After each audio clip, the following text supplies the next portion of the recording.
আমার ১৫ মাসের মেয়ের জন্য আমি ঘরে স্যালাড বানালাম। এখানে নিলাম ২ কাপ পরিমাণে চাল, ১ কাপ পরিমাণে মসুরির ডাল, ১ কাপ পরিমাণে পোলাওর চাল, ১ কাপ পরিমাণে মুগের ডাল, সাথে ছিল বুটের ডাল।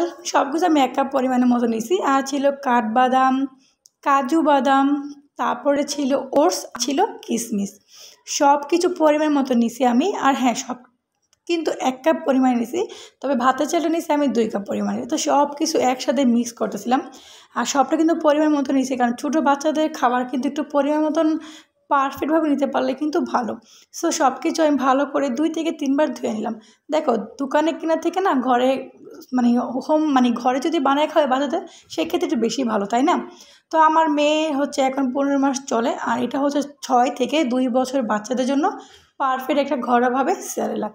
এখানে আমি চাল ডাল সব কিছু ভালো করে ২ থেকে ৩ বার ধুয়ে নিব, কারণ জানো সব কিছু বাইরের জিনিস তো ময়লা তো একটু আসে। তো সেই ক্ষেত্রে কচলে ভালো করে ২ থেকে ৩ বার ধুয়ে নিলাম।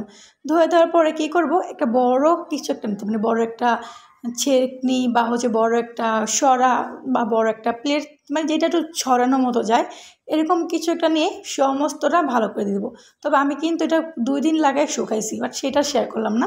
আর হ্যাঁ, দেখো কতটা একেবারে মুচমুচে শুকাইছে।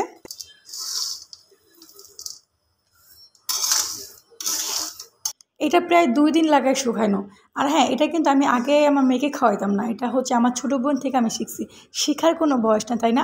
আমি কিন্তু ফার্স্ট টাইম মা হই ২০১৯ সালে। আর আমার বোনের ছেলে মাত্র ৮ মাস বয়স, সে তার ছেলেকে এভাবে খাওয়ায়। তো ওই আমাকে বলছে, আপু ঘর যদি স্যালাড বানিয়ে খাও সবথেকে ভালো।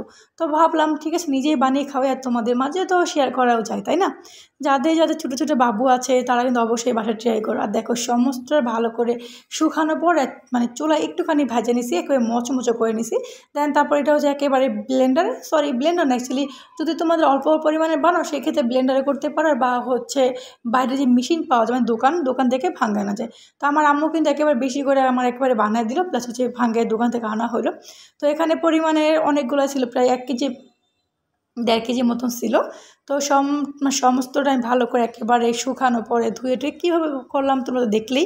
এবার হচ্ছে রান্না করার পালা। এখানে আমি একটা পাতিলে দিলাম ১ চামচ পরিমাণে সেরেলাক, আর এটা আমি টাইলা নিব। আর আমি যখন আগে সুজি রান্না করতাম তখনই কিন্তু আমি সুজি একটুখানি টাইলা, তারপরে দিলাম পরিমাণ মতন পানি।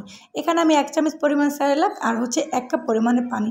যদি তোমাদের বাচ্চা একটু বেশি খাবার একটু বেশি খায় সেক্ষেত্রে একটু বেশি দিতে পারবো। আমার মেয়ে তো খুবই কম খায়, সেক্ষেত্রে আমি কম দিয়ে রান্না করলাম, বেশি নষ্ট করার কোনো প্রয়োজন নেই। আরেকটা কথা, আমি কিন্তু এখানে কোনো চিনি দিইনি।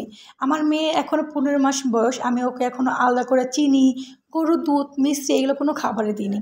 আর যেহেতু এখানে ছিল কিশমিশ, তো সেক্ষেত্রে তো এমনি মিষ্টি হয়েছে। আর দেখো অনেকেরা ফিটারে চামচ খাওয়াইতে পারো, বা হাত দিয়ে খাওয়ায়, বা বাটি চামচ দিয়ে খাওয়ায়। তো সেই ক্ষেত্রে সেইভাবেই রান্না করা মনে হয় দরকার বা পারফেক্ট। যেহেতু আমার মেয়ের হাতে খাওয়ার অভ্যাস, তো সেই ক্ষেত্রে আমি একেবারে ঘন করি না, একেবারে পাতলা করি না, পারফেক্টভাবে করার আর রাখার চেষ্টা করলাম। আর এই হচ্ছে আমার মেয়ে, যে তাকে নিয়ে এত কাহিনী, সে তো কত রং ঢং করে খাওয়াইতে হইব। ওকে খাওয়াইতে বললে আমাকে পুরো যুদ্ধ করতে হয়। তারপরে বলবো যে সে ৩ চামচ জায়গায় ২ চামচ খায় বা ১ চামচ খায়, তারপর আলহামদুলিল্লাহ। কারণ এটা হচ্ছে ঘরে বানানো, এখানে আমি অনেক কিছু উপকরণ দিয়ে বানাইছি। তোমরা কিন্তু অবশ্যই বাসায় ট্রাই করো। তো যাই হোক, আমার মেয়ের জন্য অনেক অনেক দোয়া করো, মাশাআল্লাহ বলে দিও।